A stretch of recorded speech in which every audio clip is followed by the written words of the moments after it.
여러분 안녕하세요. 오늘은 이제 4일 앞으로 다가온 3.1절을 기념하는 시간으로 3.1절 특집 일부를 여러분께 공개하도록 하겠습니다. 우리 사회의 브랜드를 소개하는 남자, 대한민국의 독립의 브랜드 3.1운동을 여러분께 소개해드리는 시간, 일제시대 3.1운동의 상징 이상화 시인의 빼앗긴 들에도 봄은 오는가 라는 것을 가지고 여러분과 함께 하겠습니다.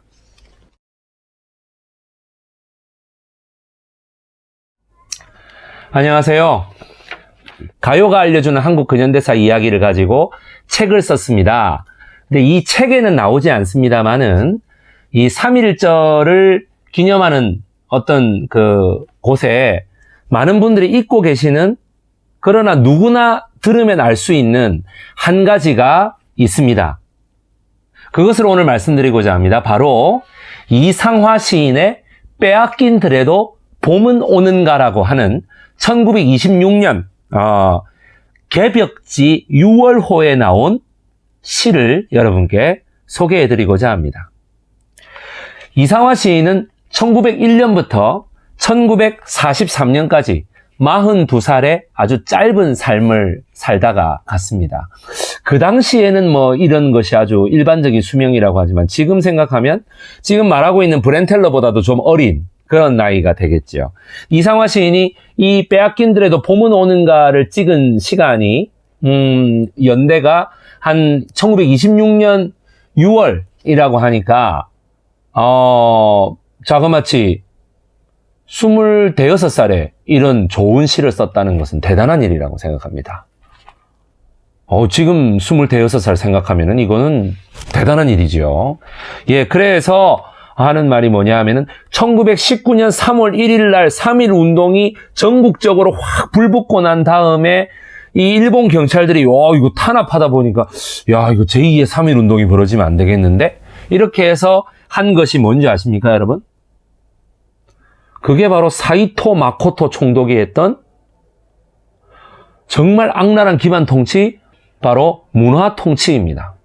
그 문화 통치라는 것이 본질이 뭐냐 하면은요, 교과서상으로는 이렇게 얘기되어 있죠. 강압 통치를 1910년대에 무단 헌병 통치를 벗어나서 3.1 운동의 논란 일제가 이제 좀 유화적인 정책을 해야겠다 이렇게 얘기하는데 천만의 말씀입니다.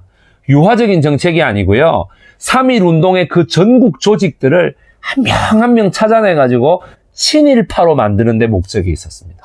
고문도 하고요, 협박도 하고요, 회유도 하고요, 또 자녀들이나 자기 자식들에게 자기 자신에게 유학 기회도 줍니다. 일본에 유학 보내줄게, 우리말 잘 들으면. 그런 아주 이상한 술책을 써요. 그리고 여기에 또 많은 인사들이 넘어갑니다. 1919년 겨울부터 바로 시작해서 1924, 5년까지 그래서 계속해서 변절 소식이 전국에 얼마나, 저기 한반도 전체, 지금 대한민국이 아니라 북한 땅까지 다 해가지고 변절이 하루하루 계속 일어나는데 얼마나 백성들이 불안하고 그때마다 허무하고 허탈했겠습니까? 그런 것을 보고 허무와 허탈의 그 정서 속에서도 우리 자연의 어떤 어머니상을 들어가지고 옴으로써 저항의식이 그대로 살아남아 있음을 보여준 시, 바로 그것이 3.1 운동 100주년의 특집 빼앗긴 들에도 봄은 오는가입니다. 여러분, 3.1 운동은요, 조국이 해방될 때까지 계속 이어져 내려오는 저항정신의 표본이었습니다. 1919년 3월 달에 끝나버린 게 아닙니다. 더군다나 좀 더 길게 보자면 저는 지금까지도 오고 있는 것이라고 생각합니다. 바로 왜 그렇습니까? 통일이 되지 않으면 우리는 광복이 된 것이 아닙니다. 독립된 것이 아닙니다. 남북한이 반드시 통일되어야 하기 때문이죠. 지금은 빼앗긴 남의 땅. 이상화 시인이 1926년에 이 얘기를 할 때는 정말 그 얘기를 하기가 목숨을 걸 만큼 힘든 일이었을 것입니다. 지금은 남의 땅 빼앗긴 들에도 봄은 오는가. 노차사라는 그룹이 이것을 노래로 만들었던 적이 있습니다. 나는 온몸에 햇살을 받고 푸른 웃음 푸른 서름이 맞붙은 곳으로 가르마 같은 논길 따라 꿈속을 가듯 정처없이 걸어만 간다. 그러나 지금은 뜰을 빼앗겨 봄조차 빼앗기겠네. 이렇게 부릅니다. 노래에는 가사를 조금 바꾼 것도 있습니다. 시의 시어를요. 그러나 크게 달라진 것은 없습니다. 들을 빼앗겨가지고 봄조차 빼앗기겠다. 만물이 소생하는 봄, 생명력이 올라가는 봄, 그런 것이 한반도에 있느냐? 이 식민지 땅에 있느냐? 없다는 것이죠. 총독부가 그 활기를 다 뺏어버리려고 기만적인 문화 통치를 했다는 것입니다. 있을 수 없는 일이죠. 시어가 아주 대단한 것이 나옵니다. 가르마 같은 논길 따라, 가르마 같은 논길. 머리 가르마 말이죠. 그 다음에 3단 같은 머리털을 네가 감았구나. 보는 내 마음도 가뿐하다.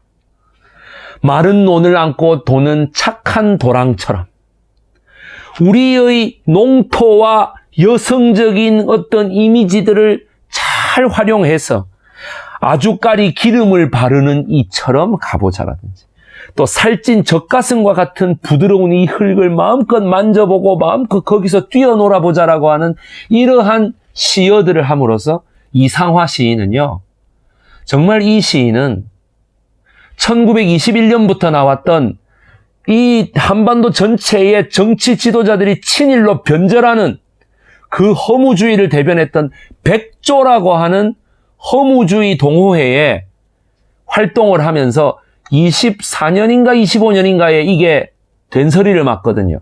그래서 또다시 3.1운동을 주도했던 천도교 청년회의 그 의암 손병희가 이사로 있는, 대표로 있는 바로 그 천도교 청년회의 잡지였던 개벽지에 이것을 발표하게 됩니다.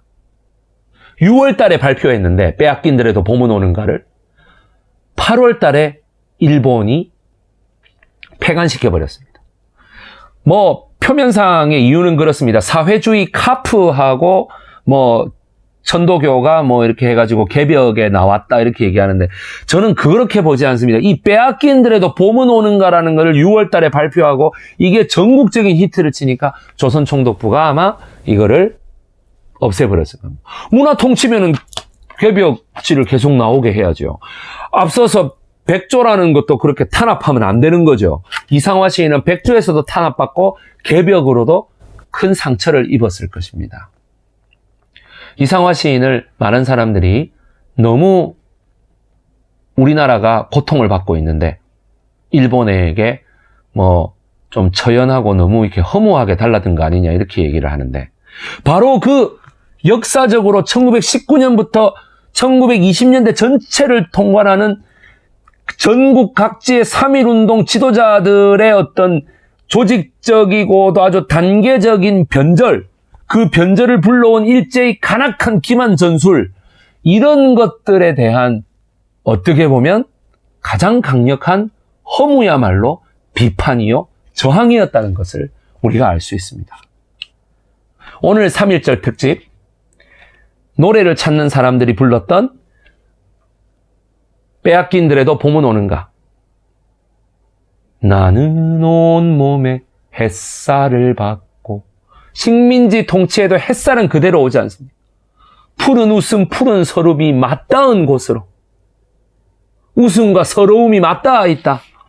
식민지 조선에서 개개인의 삶은 웃을 수 있을지 몰라도 정치 현실은 서럽다라는 거죠. 내 땅을 빼앗겼으니까요. 그러니까 어떻게, 그러나 지금은 들을 빼앗겨 봄조차 빼앗기겠네. 노래가 알려주는 한국 근현대사 이야기, 오늘 3.1절 100주년 특집 이상화 시인의 빼앗긴들에도 봄은 오는가를 가지고 해보았습니다. 여러분 다음 시간에 뵙겠습니다. 3.1절 특집 제2부 유관순 열사의 3.1절 민족 대표 33인의 3.1절을 가지고 다시 돌아오도록 하겠습니다. 여러분 안녕히 계세요.